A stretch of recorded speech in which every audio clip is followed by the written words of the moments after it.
Jiri Prochazka is set to face Carlos Ulberg this weekend at UFC 327 for the vacant light heavyweight title. In an interview with New York Post Sports, Jiri says he holds no grudges against Alex Pereira, despite losing to him twice. I believe that if we have third fight, and right now, like, I'm not pushing it. I'm not pushing UFC like to give me the 100%. I want Alex like to be. I'm not obsessed in that, you know. Sure. I'm guy who like to who don't hold some bad emotion like, man, I have to defeat Alex Pereira. Till that time, I will not find my calm inside. I said, man, I really don't care. That's the life. Every fall down will strengthen your spirit, strengthen your mind, and you have to come back and be the best. Yeah, you know. So I just want to show my best performance, and I believe that I will show my best performance and next level in the next week. If the Alex Pereira will come in the next phase of my fights, let's go for that. Alex Pereira is eating whatever he wants ahead of his heavyweight debut, where he'll face Ciryl Gane for the interim heavyweight title at the White House.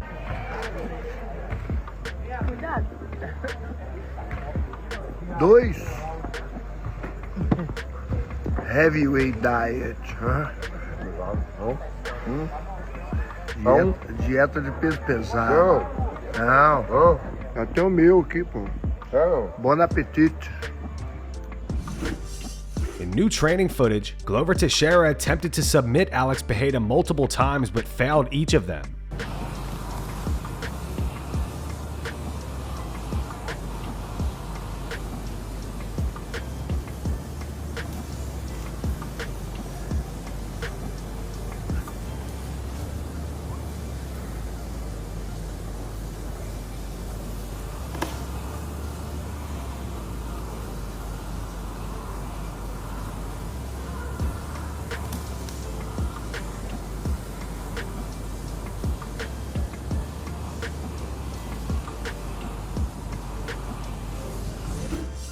Tom Aspinall says he's back training, but is still waiting on clearance for his eye before he can return to full contact.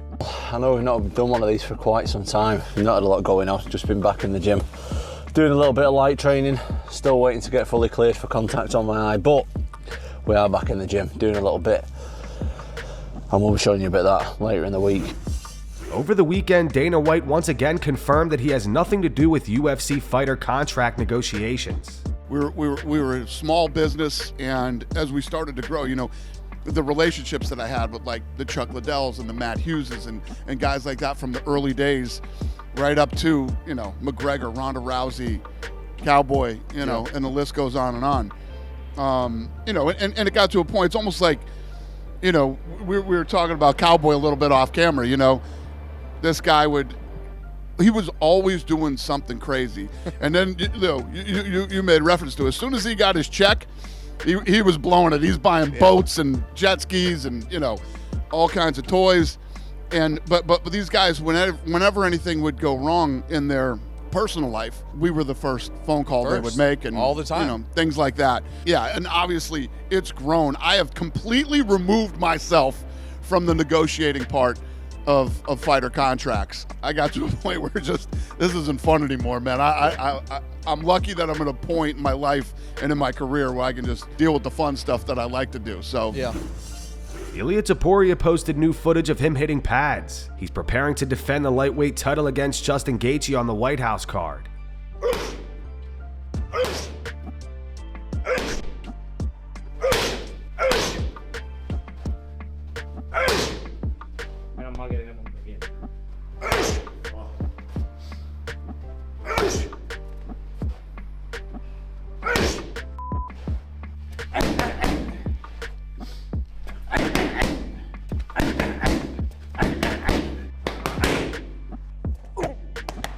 Esa me has dado fuerte, ¿eh?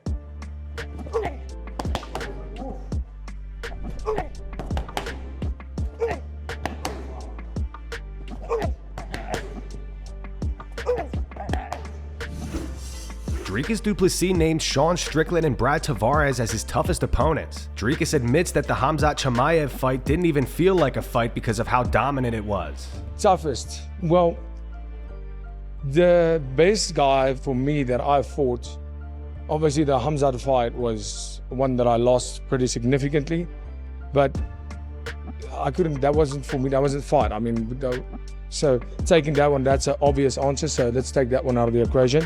Adesanya was the best guy that I've faced, just in terms of everything he did, man. His timing, the speed, the power he kicks with, even takedown defense-wise, everything. He was the best technical guy that I've ever faced. Toughest guy has to be Brad Tavares or Sean Strickland. It just has to be. I mean, just in terms of the amount of shots they took, just kept standing. I mean, Strickland more so takes the punches but rolls with it. Tavares took some solid shots and he just kept standing. So between the two of those. Darren Till has announced that he has parted ways with Misfits Boxing and has big fight news coming soon.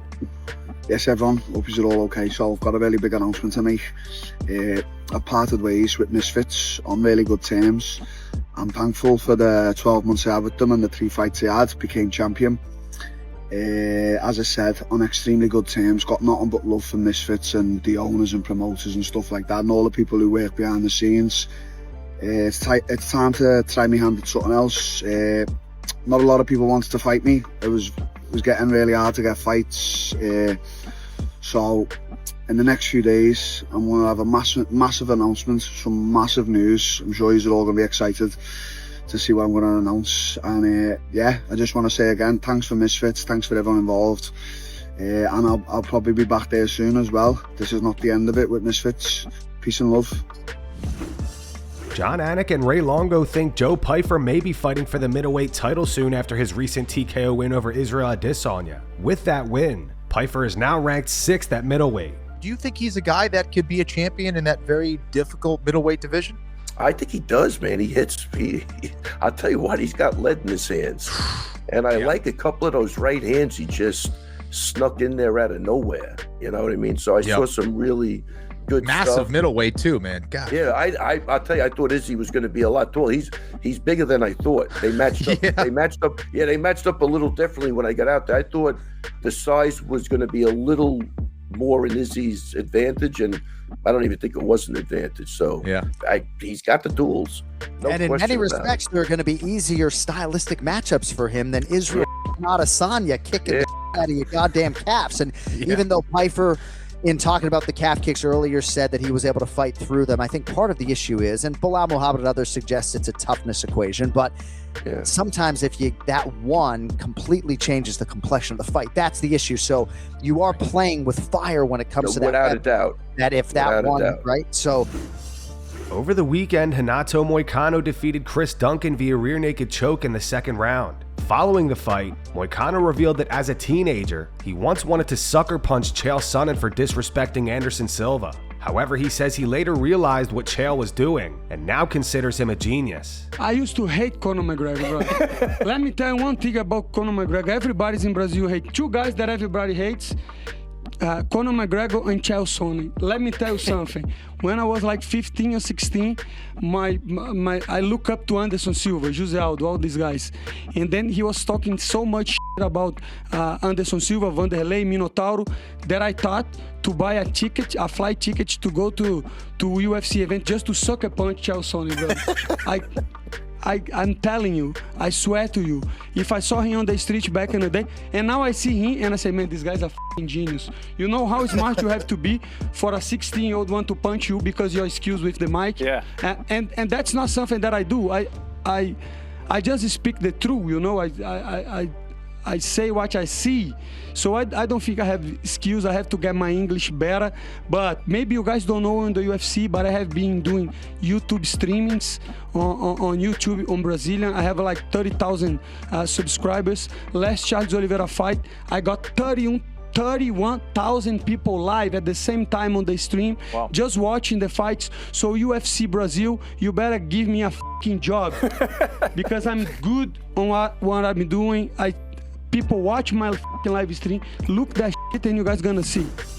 Arman Tsarukyan says he'd beat Khabib Nurmagomedov. So prime you versus Khabib Nurmagomedov. Who do you think is gonna win? Me. How exactly would you beat him? It's probably a decision. Okay. So what's your biggest advantage over him? My skills. Your skills? Well-rounded. I'm more well-rounded than him. Jon Jones has addressed the road rage incident he was involved in over the weekend. Here's the footage if you missed it.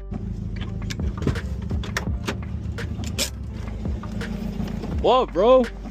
Trying to get into? You're almost f***ing hitting me, bro.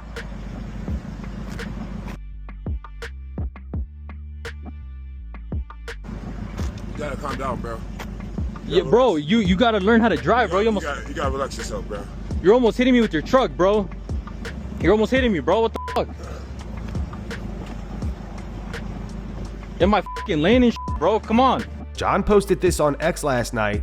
He wrote, "This kid proceeded to chase my car down for 2 blocks, revving his engine and trying to intimidate me. I am glad this happened to me and not one of the senior citizens in our community. I am proud of myself for standing up for myself and not allowing that kind of bullying or intimidation." Jiri Prochazka and Arman Tsarukyan appeared on Aiden Ross's stream on Saturday. Jiri brought up when Silva jumped off Arnold Allen's back at the end of their recent fight and called it a disrespectful act.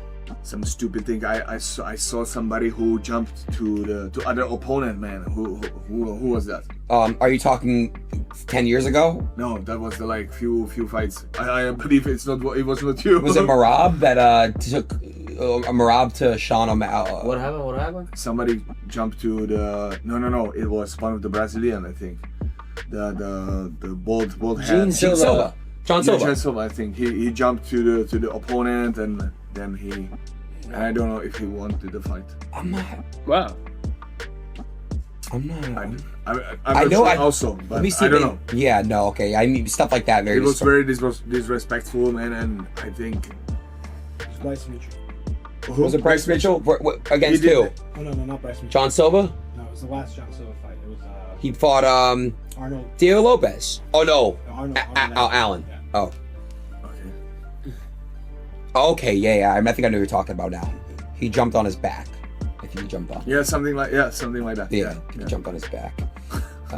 When you have the time to do these stupid things, man, fight better, end it, and be the winner. Show it like, but don't do these stupid things, man. This is the cage, man. You have to respect the ethic in the cage. And that's going to wrap it up for the news. Thanks for watching. For daily MMA news and content, subscribe to Full Mount MMA and click the bell icon to be notified when we post videos. Here are the 3 top comments from last video. The first one's from Josh. It's in reference to Joe Rogan getting called out for lying. It says Joe must have only taken 2 Alpha Brains that podcast with Theo. The second one's from Michael Maynard. It's in reference to Conor McGregor's recent exhibition boxing match. It says, okay, I've seen enough. Conor's gonna get flatlined. And the final one says, can we rename this channel to Full Mount Arman Tsarukyan? Those were the 3 top comments from last video. If you want to be featured in the next one, all you have to do is comment down below. And if you missed yesterday's news, click the video on screen right now to get caught up.